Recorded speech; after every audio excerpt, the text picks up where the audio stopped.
កម្លាំងម៉ាស៊ីនខ្លាំងប៉ុន្តែចាយលុយតិចអានេះគឺសម្រាប់បងប្អូនទាំងគ្នាដែលគាត់ចង់សំចៃ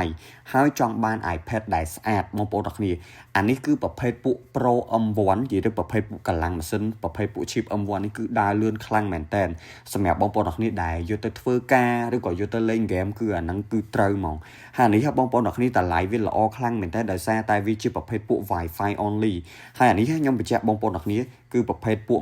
128G អេក្រង់11 inch អេក្រង់11 inch នេះគឺស័ក្តិសមសម្រាប់បងប្អូនទាំងគ្នាយកទៅប្រើការងារទូទៅហើយនឹងយកទៅលេង game ហើយសម្រាប់បងប្អូនទាំងគ្នាដែលចង់បានពណ៌ប្រាក់គឺត្រូវហើយមួយគ្រាប់នេះគឺពណ៌ប្រាក់បងប្អូនទាំងគ្នា iPad Pro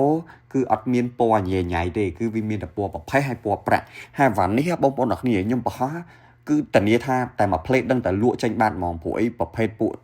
Wi-Fi only នេះគឺមានភ្ញៀវសួរហៅច្រើនដោយសារភ្ញៀវដែលគាត់ប្រើគឺគាត់ចង់ save លុយបាទអញ្ចឹងអ្នកដែលគាត់មាន Wi-Fi ស្រាប់ឬក៏គាត់ចង់ប្រើ Wi-Fi hotspot ពីទូរស័ព្ទគឺយកអានេះគឺទៅប្រើគឺត្រូវហើយអានេះកម្លាំងម៉ាស៊ីនខ្លាំងហើយ save លុយទៀតសម្រាប់បងប្អូនអ្នកគ្នាដែលត្រូវការម្ដងនេះគឺត្រូវហ្មងអត់មានអីដែលខ្ញុំត្រូវ detail ទេព្រោះអីវាស្អាតពីចុងជើងដល់ចុងសក់ហើយសម្រាប់បងប្អូនអ្នកគ្នាដែលមានតម្រូវការអាចតាក់ទងមកពួកយើងបានតាម Telegram ឬក៏តាម Facebook page អរគុណច្រើន